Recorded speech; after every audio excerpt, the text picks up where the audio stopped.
এই সম্মেলন সফল করার জন্য একটি অর্থ উপকমিটি গঠন করা হয়েছিল। আমি অ্যাডভোকেট সম্পাদক রাসেল মামুন, আমাদের জেলা বিএনপির কোষাধ্যক্ষ রফিকুল ইসলাম আকন্দ সুমন এবং আমাদের সহ কোষাধ্যক্ষ নুরুল ইসলাম চৌধুরী নুনির নেতৃত্বে আমাদের নির্বাচন পরিচালনা কমিটি আমরা গঠন করেছিলাম। যে নির্বাচন পরিচালনা কমিটি নিয়মতান্ত্রিক পদ্ধতিতে সাংবাদিক সম্মেলন করে তফসিল ঘোষণা করেছিলেন এই সম্মেলনের নেতৃত্ব নির্বাচনের জন্য।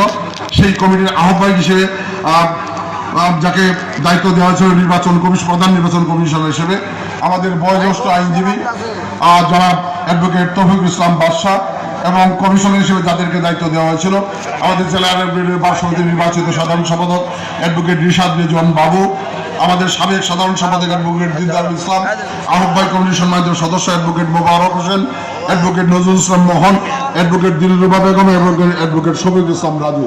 আমরা করতালিতে তাদেরকে অভিনন্দন জানাই। মঞ্চ উপকমিটি আমাদের জেলা বিএনপির সাংগঠনিক সম্পাদক লোকমান আহমেদ খান লুটন, আমাদের জেলা বিএনপির যুগ্ম সাধারণ সম্পাদক খন্দকার হাসান